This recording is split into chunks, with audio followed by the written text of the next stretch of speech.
The spoiler review, bro. This is what I've been really waiting for. Because honestly, I've been waiting to talk about this game ever since I started it. First off, the whole Faye thing. Faye wanting to kill you. It started off with the Faye wanting to kill you thing. Bruh, that shit right there, I liked how they started it. I like how they started the game out. I liked how they introduced Thor and Odin. Every single enemy that they introduced into this game, it's just like, it's amazing. It makes you feel good because you've seen it all the way through. It's as good as you imagined it to be when you kind of like thought of a sequel of God of War 2018. You was like, oh, Faye's mad at us. I can't wait to see how that's going to play out. I don't think she's really going to kill us. I don't think she got it in us.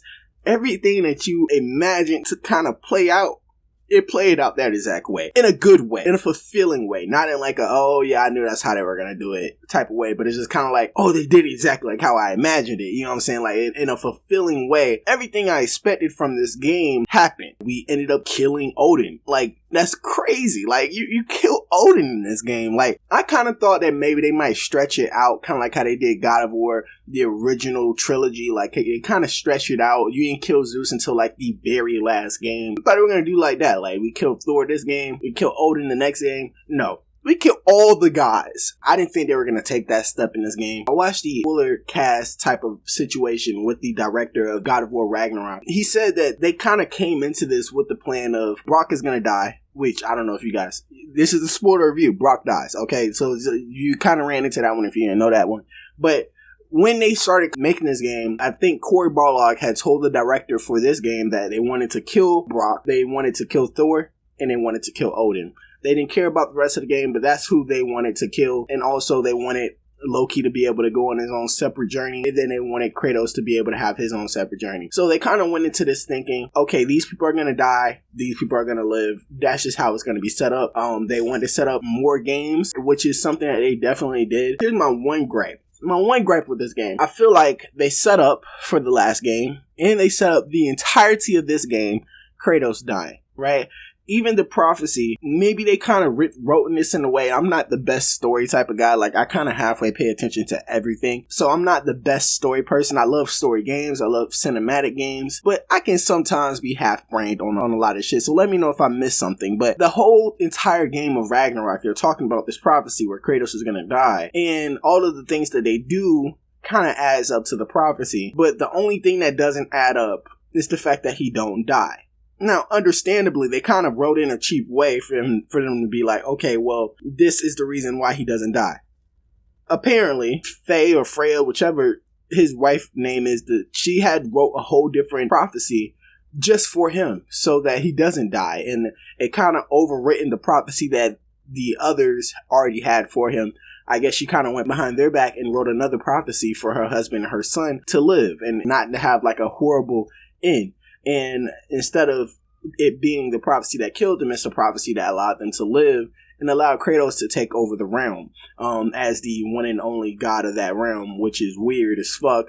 But that's the way they decided to end Kratos' story, at least to my knowledge. So honestly, I don't like how they copped out of that. I'm not one for killing main characters. I'm really not. But honestly, I feel like Kratos had a good journey, and if they would have killed him in this game, I would have been satisfied, but it just felt like they were too pussy to take that step. Honestly, I felt like that was a okay step. You set it up, you know what I'm saying? Like, you've given us that setup already, so it just feel like you're pussying out once you didn't do it. It feel like you're like, oh, that's our cash cow, we can't just kill off Kratos. And maybe you should take a book out of Naughty Dog's page and grow some goddamn balls, in my opinion, because I felt like that would have been the perfect end. Like, it would have been the sweet and sour to that end. I feel like Kratos being alive just took away the emotional depth, because like I didn't even realize the game was over. I thought there was more to the game once we got to the end of the game, because Kratos was still alive. But then they kind of rolled out that, oh, there's a whole new prophecy and Kratos isn't dying, and I'm like, oh, that's the end. Kratos isn't dying. I was waiting for the time where Kratos would be dead. So that just doesn't happen in this game. Big spoiler right there. But other than that, man, like, I enjoyed the Thor fight. Thor was as amazing as I thought he would be. He was really dope. I like the way they did him in this game. And he wasn't like MCU fat Thor. He was very much menacing, and, you know, like, he was fat and big, but at the same time, he was menacing and strong at the same time. Like, he felt like he was strong, like he was a warrior. Like, he was pretty much like a bodyguard, like a security guard. Like, he was Odin's security. That's exactly what he was. He was Odin's brute. I like the way they did his character in this game. Definitely, like, I loved all of it. I loved how he kind of was, they made Thor to where, though he was security, he was kind of looked at as the dumb guy who was a footstool to everyone. He was a footstool to his wife. He was a footstool to his father.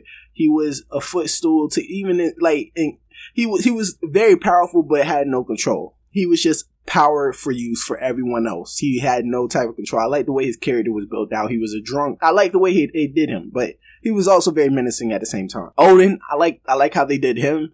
Of course, I like it. I like everything about him. I didn't expect his voice. I didn't expect the way he looked. They kind of threw me off with that one, but I think it was a success either way. I liked how smart he was. I liked how, he was kind of like a flip of Loki, essentially. Like, he was mischievous. Like, he was always trying to play an angle at all times. Like, even at the end, the fact that Tyr was not real the entire time, that threw me. Like, it completely threw me that Tyr was fake and it was Odin the entire time. I didn't even know Odin can do anything like that. The fact that he was Tyr the whole time, but also he was Odin at the same time, and he knew everything that was going on. He knew all the inner talkings and everything that was happening. It took me by surprise. I don't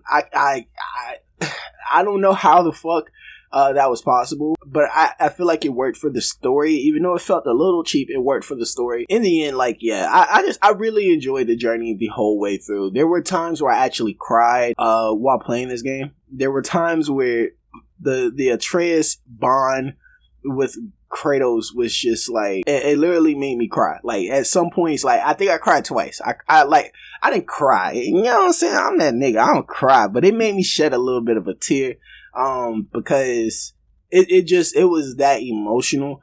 I feel like they put a lot of emotional moments. Some of it fails and falls right on his fucking face, but sometimes it was like, okay, like the first two times it was like emotional and breaking my heart a little bit. But then sometimes I was like, okay, this is Kratos now. Like, the whole last game, all he did was fucking grunt the entire game and just say one-liners. And now this nigga over here saying soliloquies. He over here writing poems for Atreus. Like, come on, bro. Like, this ain't Kratos. I know he's soft, but like, this man, in some cases, you just seemed a little too cringe. I will say that. Like, some cases, it, like the emotional impact they were trying to drive home with the father and son relationship, I feel like sometimes it was they took it too far. You know what I'm saying? Like, sometimes it was like very much what needed to be said was said, and then sometimes it was like, okay, Kratos just talking now. You know what I'm saying? Like, this nigga just talking. He just yapping a little bit. You know what I'm saying? It's cringe. But other than that, one other gripe. When they used to make you play as Loki, as Atreus, which they do allow you to play as Atreus, I actually love his combat. Seems like they're setting up a game for him. Like, he's going to have his own game. I'm excited for that. I really liked his combat, and I would like to see them improve as him being a main character. I would love to see the improvement and how that turns out. But those sections with Loki are the most drawn out and shitty sections in the game. Like, it's like almost like playing as Abby, because the whole time Atreus is making the dumbest decisions ever in the name of fulfilling the prophecy that he wants to fulfill, because, the giants are, his model, his role model. He looks up the giants, he looks up the gods, he's studied them. So the fact that he's a part of a prophecy and he's the hero of a prophecy, it really excites him. And it excites him to a point of making very dumb decisions, like, just tactically wise. Like, everyone around him is just saying, okay, stop. Okay, we get that you want to be this.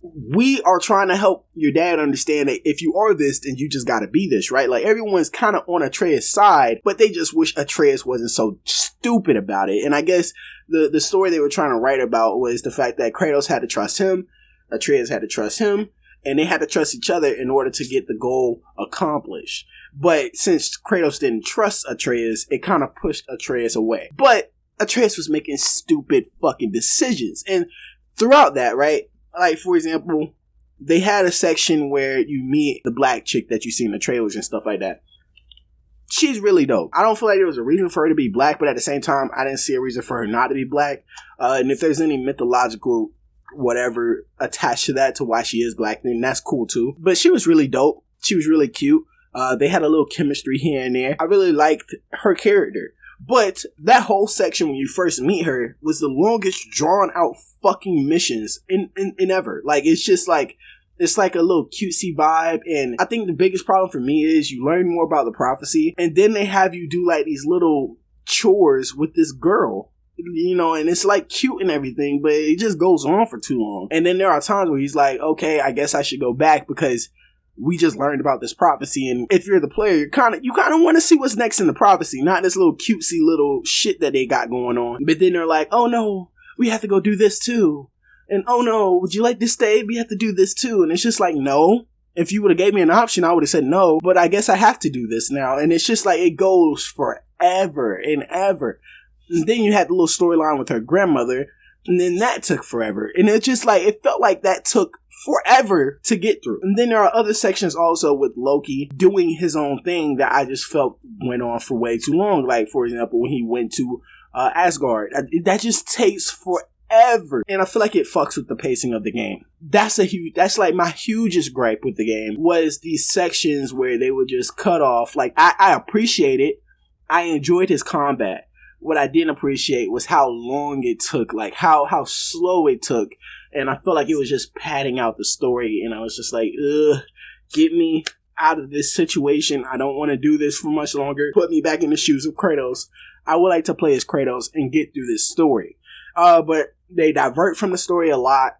That's my only problem. I feel like it fucks with the pacing of the game, and my enjoyment of the pacing of the game. And that's really it. That's my only real gripe. But let me know what you think in the comment section down below. That was my spoiler review. Honestly, it's not really a review. It's just me talking about the game, like I said in the first one. It's just me talking about it. Honestly, my review is go pick up this game if you have a PlayStation console. Pick it up now, man. This game is dope, and I can't do nothing but sing its praises, bro. This game is dope. I really enjoy this game. But let me know what you think in the comment section down below. Leave a like, subscribe, and turn on post notifications. And I'll see you on the next one. Peace.